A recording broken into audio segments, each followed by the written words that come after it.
کریں. کچھ لوگ قادیانیوں کے لیے بڑا سافٹ وہ رکھتے ہیں. جناب غامدی صاحب نے کہا قادیانیوں کو کافر نہیں کہہ سکتے ہم. کیوں نہیں کافر کہہ سکتے؟ کہنے کافر قرار دینا اللہ کا کام ہے. بالکل اللہ کا کام ہے, لیکن جب اللہ نے کافر قرار دے دیا تو کیوں نہیں ہم قرار دے سکتے؟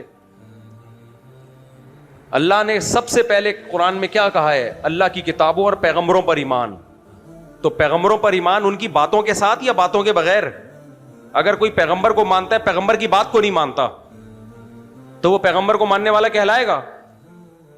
40 سے زیادہ حدیثیں ہیں تواتر کے ساتھ ختم نبوت کے عقیدے پہ, جو نبی کریم صلی اللہ علیہ وسلم 20 حدیثیں تو میں نے جمع کی, 21 حدیثیں تو صحیح سند کے ساتھ میں نے ایک کتاب میں جمع کی, ایک رسالے میں بھی شائع کروں گا انشاءاللہ اس کو.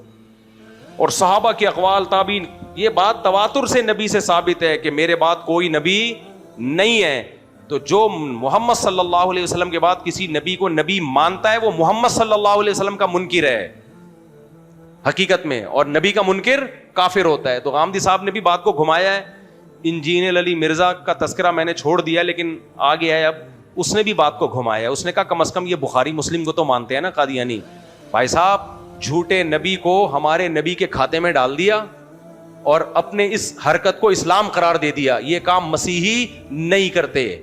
لیبل دیکھو, ایک چرسی ہیروئن چی اپنے آپ کو کسی خاندانی آدمی کا بچہ کہنا شروع کر دے تو وہ خاندانی آدمی کہے گا, اس کے خلاف تقریریں بھی کرے گا, اس کو گھسنے بھی نہیں دے گا. لوگ کہے گا اتنے لوگ چرس پی رہے تو آپ کو اس سے نفرت کیوں ہے؟ کہہ رہے وہ چرس پی رہے ہیں, اس کو میرے کھاتے میں نہیں ڈال رہے. صحیح ہے نا؟ یہ پی کے اپنے آپ کو منسوب کس کی طرف کر رہا ہے؟ میری طرف, کہ میں اس کا باپ ہوں. تو میں چرسیوں کا باپ ہوں ہی نہیں. مرزا غلام احمد قادیانی جو مرضی کر لیتا بھائی, دنیا میں بڑے بڑے بدماش گزرے ہیں. اپنے آپ کو محمد صلی اللہ علیہ وسلم کا ذلی نبی نہ کہتا, نمائندہ نہ کہتا, تو پھر کیس کی نوعیت اتنی سنگین نہیں تھی. اس نے اپنی اس حرکت کو کس کے کھاتے میں ڈالا ہے؟ محمد صلی اللہ علیہ وسلم کے کھاتے میں, اسلام کے کھاتے میں. یہ قبول نہیں ہے.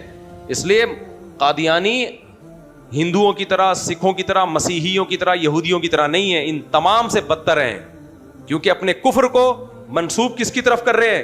اسلام کی طرف. لہذا ان سے نکاح بھی جائز نہیں ہے, ان کا ذبیحہ بھی حلال نہیں ہے, ان کے ساتھ دوستی یاری بھی حلال نہیں ہے. میں نہیں کہہ رہا بدتمیزی کریں, دشمنی کریں, نہ, قانون کو کبھی بھی توڑنے کی کوشش نہ کریں, لیکن ان سے بے تکلف ہونا, فری ہونا, دوستیاں لگانا, دعوتوں میں جانا بالکل حرام ہے, ناجائز ہے.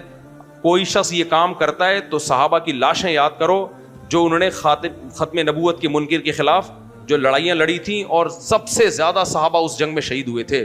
تو ان کے خون کے ساتھ بے وفائی ہے. تو جن میں غیرت ہی نہیں ہے ان کو کرنے دو. ان نام نہاد لبرل لوگوں کا کوئی دین ایمان, کوئی غیرت نہیں ہے ان لوگوں میں, ان کو کرنے دو.